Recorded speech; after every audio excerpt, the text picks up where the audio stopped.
हमल ठहरने के बाद कुछ ऐसे सवाल हैं जो आपके ज़हनों में आते हैं लेकिन शायद आप पूछती नहीं हैं, तो ये वो सवाल हैं जो कि मैं आगे आपको बताने लगी हूँ और साथ ही मैं आपको उनके जवाब दूँगी, जो कि आपको अपनी डॉक्टर से लाज़मी पूछने चाहिए। मैं हूँ डॉक्टर सादिया मुमताज़ और आप देख रहे हैं गायनी टॉक्स।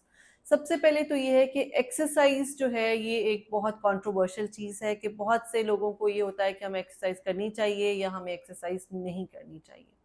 जब आप अपने डॉक्टर के पास विज़िट के लिए जाती हैं तो आपने उनसे ये ज़रूर पूछना है बिकॉज़ हर हामला खातून की अपनी ही कंडीशंस होती हैं। अगर तो आपको कोई ऐसा हेल्थ रिस्क नहीं है या आपकी प्रेगनेंसी जो है वो रिस्क पे नहीं है, आपको कोई स्पॉटिंग या ब्लीडिंग का कोई प्रॉब्लम नहीं है, कोई प्रीटर्म इन्फेक्शन का कोई ख़तरा नहीं है, प्रीटर्म डिलीवरी का कोई ख़तरा नहीं है, तो फिर आप एक्सरसाइज़ ज़रूर करें। क्योंकि अगर आप शुरू से ही बेड रेस्ट करेंगे तो आपके जो बेबी को ऑक्सीजन है और जो ब्लड सप्लाई है वो काफ़ी हद तक कम हो जाएगी और उससे आपके जो बेबी की हेल्थ है वो और ग्रोथ है वो इफ़ेक्ट होगी।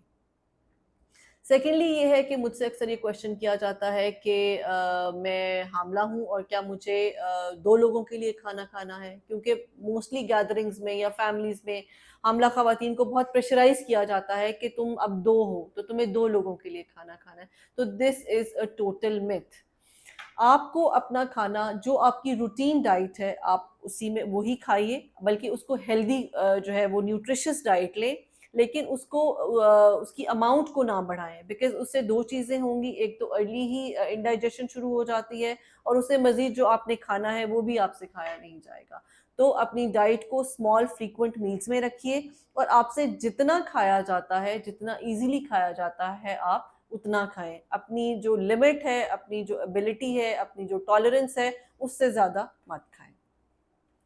थर्ड क्वेश्चन ये है कि हमें क्या खाना चाहिए? All over the world there is no strict pregnancy diet chart. उसकी वजह ये है कि आपकी डॉक्टर आपको बता रही हैं कि आप मटन खाएँ, आप बीफ खाएँ।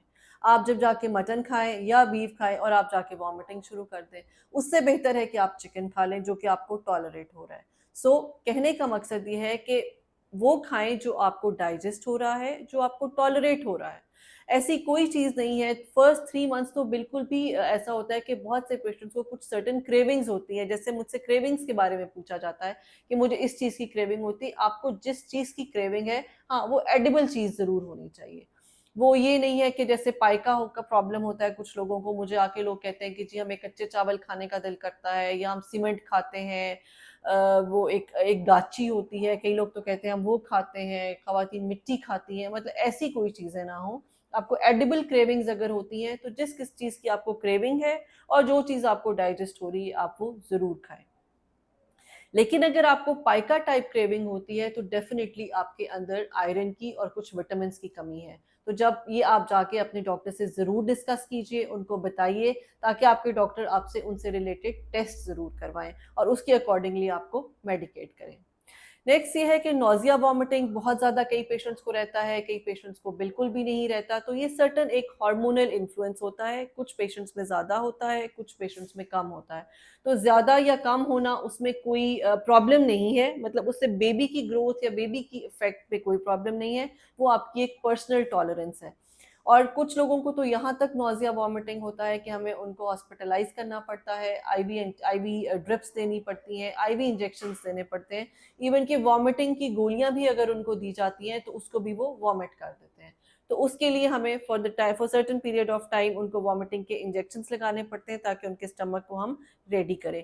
तो इस हद तक भी अगर सिचुएशन आ जाती है, तो ये नॉर्मल है और अगर आपको बिल्कुल भी नहीं होता, तो ये भी नॉर्मल है अनलेस कि आपका बेबी ठीक जा रहा है, स्कैन पे ठीक है, उसकी हार्ट बीट ठीक है, तो इसमें एज़ सच कोई प्रॉब्लम नहीं है। शुरू का जो टाइम पीरियड है उसमें ना तो बेबी की ग्रोथ की कोई इम्पोर्टेंस होती है और ना बेबी के लाए की इम्पोर्टेंस होती है। इवन यहाँ तक कि कई दफ़ा 4th-5th मंथ में पेशेंट्स अल्ट्रासाउंड करा के आती हैं और उनको बताया जाता है जी इस वक़्त आपका बेबी उल्टा है।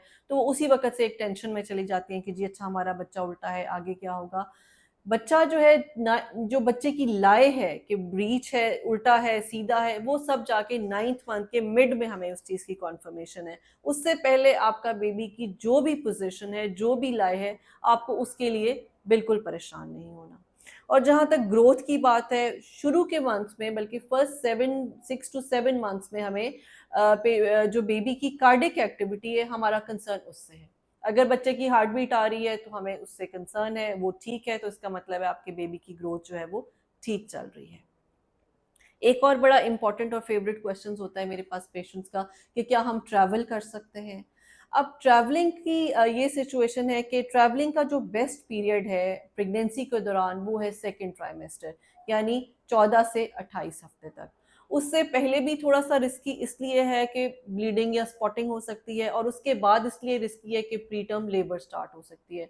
तो मैं अपने पेशेंट्स को जो मिड पीरियड है, यानी 13 से जो 28 वीक्स का पीरियड है, उसमें मैं उनको इजीली अलाउ कर देती हूँ कि ठीक है, अगर प्रोवाइडेड कि उनकी कोई कंडीशन ऐसी नहीं है जैसे प्लेसेंटा लो लाइन नहीं है, या कोई chances of pre term labour नहीं है, कोई इन्फेक्शन नहीं है, या कोई ऐसा प्रॉब्लम नहीं है, तो वो इजीली ट्रेवल कर सकते हैं। स्टेयर्स का एक क्वेश्चन होता है कि जी हमारा कमरा ऊपर है तो क्या हम स्टेयर्स चढ़ सकते हैं। तो मैं अपने पेशेंट्स को हमेशा कहती हूँ कि बस गिरने से बचना आपने। स्टेयर्स चढ़ने में, स्टेयर्स उतरने में कोई प्रॉब्लम नहीं है, बस आपने अपने फॉल से जो है, क्योंकि अगर आप गिर जाएंगी तो that can create lot of complications, और उस गिरने का उस प्रेगनेंसी पे बहुत इफेक्ट्स है। सो आराम से चढ़े और आराम से उतरें। हील्स का जहां तक क्वेश्चन है, तो आप फर्स्ट ट्राइमेस्टर में हील्स पहन सकते हैं। फर्स्ट ट्राइमेस्टर में हील्स का कोई ऐसा प्रॉब्लम नहीं है, और हील से कोई मिसकैरेज नहीं होता। अगर किसी को मिसकैरेज हुआ है और उन्होंने हील्स पहनी है तो ये प्योरली कोइंसिडेंटल है। हील्स का जो है उसमें एज सच कोई रोल नहीं है। नेक्स्ट आते हैं, कुछ आपके टेस्ट आपके कराए जाते हैं शुरू में ही। आपका जो फर्स्ट विजिट होता है, जब आप बताते हैं कि आपको प्रेगनेंसी है, तो आपकी डॉक्टर आपके कुछ टेस्ट कराती हैं। प्लीज़ आपने वो टेस्ट ज़रूर कराने हैं। आपको अपने ब्लड ग्रुप का ज़रूर पता होना चाहिए, क्योंकि आपके ब्लड ग्रुप से रिलेटेड जो है आगे हमें कुछ मैनेजमेंट्स करनी है। जैसे अगर आपका ब्लड ग्रुप नेगेटिव है तो ऑब्वियसली फिर हमें आगे फर्दर उसको प्रोसीड करना है, आपके हस्बैंड का ब्लड ग्रुप कराना है। अगर तो वो नेगेटिव है तो दैट इज फाइन, लेकिन अगर वो पॉजिटिव है तो फिर आपका एक टेस्ट कराया जाता है ये देखने के लिए कि आपके बच्चे पे तो कोई इफेक्ट नहीं हो रहा, और ये सारा कुछ हम 5th मंथ में करते हैं। लेकिन उसके लिए अर्ली आपको as soon as you visit your doctor, तो फर्स्ट जो हमारे टेस्ट होते हैं उनमें ब्लड ग्रुप जरूर होता है। साथ हम आपका कंप्लीट ब्लड काउंट कराते हैं, आपकी एचबी देखी जाती है। फर्स्ट 3 मंथ्स में आपको आयरन और विटामिन की कोई दवाई नहीं दी जाती, उसको हम 3rd मंथ के बाद स्टार्ट करते हैं। लेकिन अगर शुरू में हमारे पास एक लेवल आ जाता है हीमोग्लोबिन का, तो हम उसकी एक कंपैरेटिव स्टडी कर सकते हैं कि फर्स्ट ट्राइमेस्टर में आपकी एचबी इतनी थी, सेकंड में इतनी है, थर्ड में इतनी है, तो इसका जो अगर फॉल की तरफ जा रहा है तो हमें आपके जो वाइटामिन है उनको आपको स्ट्रांगली जो है वो एडवाइस करना है, ताकि आप उनको मिस ना करें। फॉलिक एसिड जो है वो एक बहुत ही इम्पॉर्टेंट कॉन्स्टिट्यूएंट है आपके लिए, बिकॉज अगर फॉलिक एसिड जो है बच्चे की जो जहनी नशोनुमा है उसके लिए बहुत ज़रूरी है। अगर आप फॉलिक एसिड मिस करते हैं तो आप ये समझेंगे आपने खुद अपने बच्चे के साथ एक ज्यादती की है। सो हमारी ये रूटीन है कि as soon as the patient gets pregnant और वो हमें विजिट करती है, तो हम उसको फॉलिक एसिड ज़रूर एडवाइस करते हैं। बल्कि अब तो फॉलिक एसिड को प्री प्रेगनेंसी जो है वो मेडिकेशंस में डाल दिया गया है कि if you are trying to conceive तो हम उसको फॉलिक एसिड में ऐड कर देते हैं। आपने कोई भी दवाई जो है वो अपने डॉक्टर से पूछे बगैर कभी भी नहीं लेनी है। उसकी वजह यह है कि किसी दवाई का किस हद तक आपके बच्चे पे असर हो सकता है, ये आपकी डॉक्टर बेस्ट जानती है। वो दवाई जो आपकी डॉक्टर आपको एडवाइस कर रही है उसको ज़रूर लें, लेकिन जो दवाई आपकी डॉक्टर ने मना की है या आपने उनसे अभी तक उसको डिस्कस नहीं किया, प्लीज़ उसको अवॉइड कीजिए। नेक्स्ट जो है ये है कि अगर तो आपको ड्यूरिंग आपके जो अर्ली आपकी प्रेगनेंसी चल रही है, इसमें स्पॉटिंग या ब्लीडिंग या ऐसा कोई इशू है, तो ऑब्वियसली फिर हम इंटरकोर्स के लिए उनको कहते हैं कि आप अवॉइड करें, ट्रैवलिंग अवॉइड करें, आप अपना बेड रेस्ट करें। लेकिन अगर आपको ब्लीडिंग, स्पॉटिंग या ऐसा कोई प्रॉब्लम नहीं है तो इंटीमेट रिलेशनशिप में भी कोई इशू नहीं है, और आपकी जो एक्सरसाइज और वॉक वगैरह है उसके लिए भी कोई प्रॉब्लम नहीं है। अब इन क्वेश्चंस के अलावा अगर आपके जहन में कोई क्वेश्चन है तो आप इस वीडियो में कमेंट कीजिए, मैं आपको उसका आंसर करूंगी।